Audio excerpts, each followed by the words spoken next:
The Horned Frogs look to keep it rolling as they head into Big 12 play. For TCU Sports Broadcasting, I'm Mackenzie Friedman. What's your favorite meal of the day? Oklahoma State returned the favor with back-to-back threes again by Leighton Hammonds, who's been the story of the first half for the Pokes and really the story of their season so far. You host Texas in the last match before the Big 12 tournament, one of our biggest rivals. What is your strategy heading into that match? That new contract, by the way, it came with a big raise and 2 horses. That's right, horses.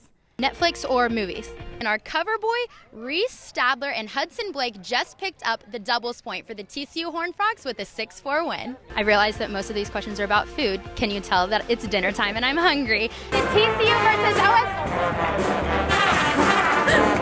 OS. Once again, I'm Mackenzie Friedman here with Coach Roditi. Coach, thanks for those questions. Go Frogs. That's all. I'm Mackenzie Friedman. I'm Mackenzie Friedman, and this is your Look at Sports. The Texas Rangers opened their season Monday at Globe Life Park in Arlington. A sellout crowd of over 48,000 watched as the Rangers batted their way to a 5-1 lead in the first 3 innings. Rougned Odor homered twice and drove in 4 runs in 3 innings. Cleveland's Encarnacion tied the score 5-5 with an 8th-inning homer off Matt Bush. The Indians went ahead against Sam Dyson in the 9th to take the game 8-5.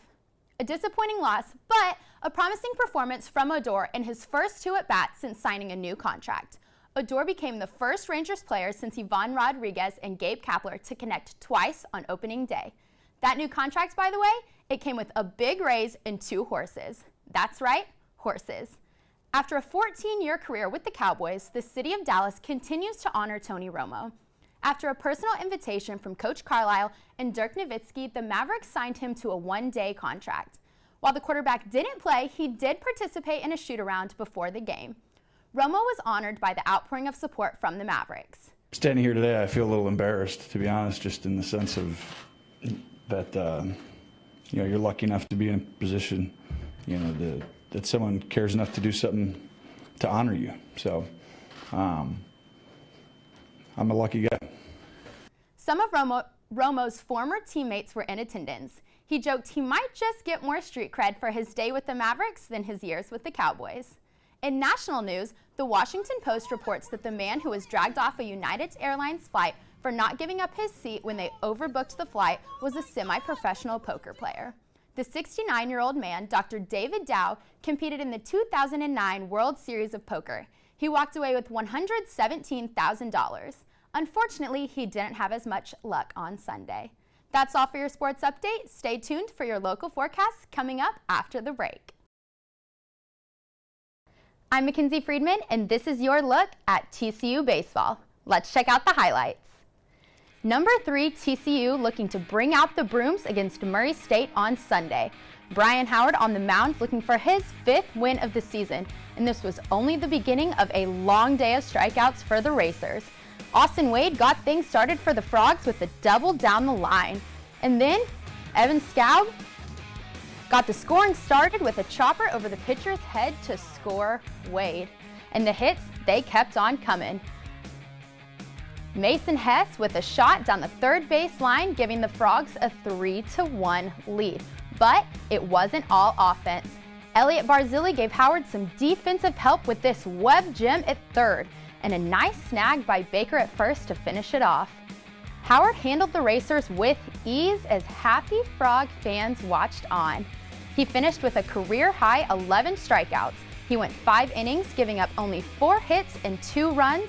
Only 1 of those was earned, and he walked 3. Cam Warner continued the offensive raid with a double up the middle that drove in 1. And Nolan Brown, he picked up his 16th stolen base of the season. That's a team high. Wade and Warner had, some more hits. Wade with a single to score Brown, and then Warner singled to score Barzilli. The Frogs tallied 4 in the 5th to go ahead 10-2. And those Frog fans, they were loving it.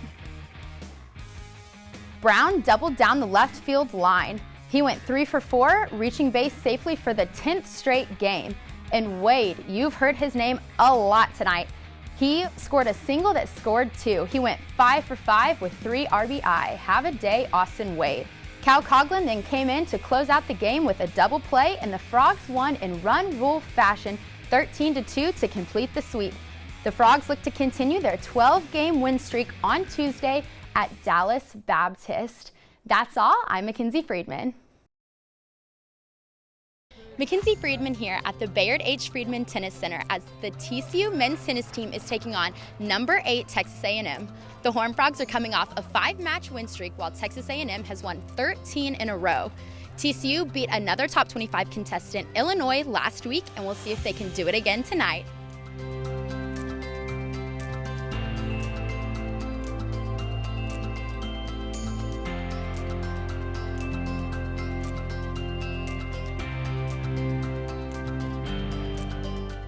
Doubles matches just finished, and our cover boy, Reese Stadler and Hudson Blake just picked up the doubles point for the TCU Horned Frogs with a 6-4 win. It came down to the wire, but the doubles point ended up being the difference maker. Alex Rybakov scored the match-winning point to give the Frogs the win.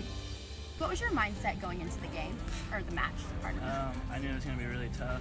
The whole team knew it was going to be really tough. They're a bunch of good guys. I mean, they're 8 in the nation, I think. And we knew it was just going to be a tough out.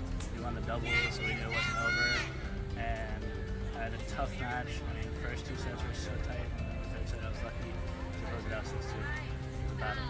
What kind of obstacles did you face during this match? Fatigue, anything like that? I wouldn't say fatigue, but the guy was playing extremely well, and I got to give it to him. It was great tennis. In the second set, I was hanging in there.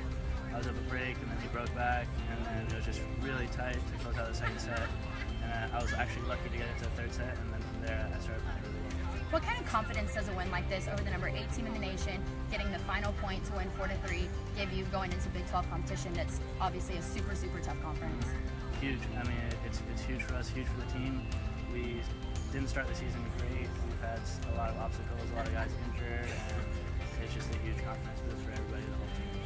The Horned Frogs look to keep it rolling as they head into Big 12 play. For TCU Sports Broadcasting, I'm Mackenzie Friedman.